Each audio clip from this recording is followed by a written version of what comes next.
অনিবার্য। এটা হচ্ছে यूनिवर्सल ट्रुथ। एका এই মৃত্যু সমস্তଙ୍କ নিমন্তে ଅଛି ଆଉ ସମସ୍ତେ ଏହାକୁ ସାକ୍ଷାତ କରିବାକୁ ହିଁ ପଡ଼ିବ। ସାଙ୍ଗକୁ ସାକ୍ଷାତ ନ କଲେ ଚଳିବ, ଆଉ କାହାକୁ ସାକ୍ଷାତ ନ କଲେ ଚଳିବ, କିନ୍ତୁ ଜଗତରେ ମୃତ୍ୟୁକୁ ସାକ୍ଷାତ ନ କରି କେହି ରହିପାରିବେ। ସମସ୍ତଙ୍କ ନିମନ୍ତେ ଏହା ଲେଖା ଅଛି। ତେଣୁ ଉପଦେଶକ 9:5 ଲେଖା ଅଛି, ଜୀବିତ ମନୁଷ୍ୟ ମରିବେ ବୋଲି ସମସ୍ତେ ଜାଣନ୍ତି, କିନ୍ତୁ କାହାକୁ ମରିବାକୁ ଇଚ୍ଛା ନାହିଁ। ଆଜ୍ଞା କହୁଥିଲେ ବଢିଆ କରି ଇଏ କରିକି ଇଷ୍ଟ ବୋଲେ, କିନ୍ତୁ ସେ ମରିବ ହିଁ ମରିବ ଏଇଟା ସମସ୍ତେ ଜାଣନ୍ତି, ଆଉ ମତେ ମଧ୍ୟ ଜାଣିବାକୁ ପଡିବ। ତେଣୁ ମତେ ପରମେଶ୍ୱର ଏକ ସୁଯୋଗ ଦେଇଛନ୍ତି। ଏବେ ଯୋଉ ସୁଯୋଗରେ ମୁଁ ଅଛି, ସେ ସୁଯୋଗର ନାମ କଣ?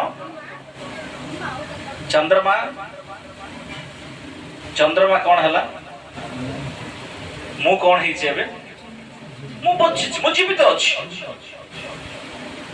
ତେବେ এই জীবিত ଆଉ ମୃତ୍ୟୁ ଭିତରେ ଯେତିକି ସମୟ ରହିଛି, ଯେତିକି ଗ୍ୟାପ୍ ଅଛି, ସେଇ ଗ୍ୟାପ୍ କୁ ମତେ ପ୍ରଭୁଙ୍କ ସହିତ ରହିବାକୁ ପଡିବ।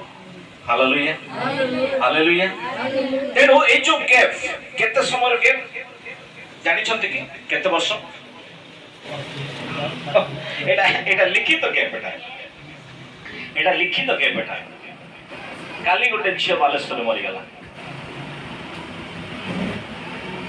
ଆଉ 8 ଦିନ ପୂର୍ବରୁ ଗୋଟେ ଝିଅ ଆମମାନଙ୍କର ଫେରୁବଲି ପାଖରେ ମରିଗଲା।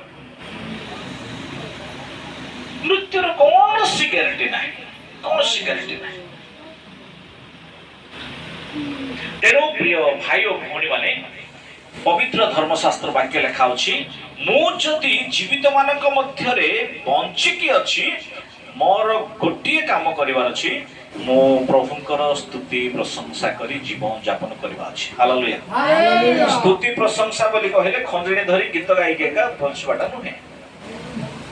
କଥାବାର୍ତ୍ତା ସ୍ତୁତି ପ୍ରଶଂସା ଲେଖା ଅଛି ଗୀତ ସଂହିତା 146 ର 1-2 ପଢନ୍ତୁ, 2 ପଦ ପଢନ୍ତୁ।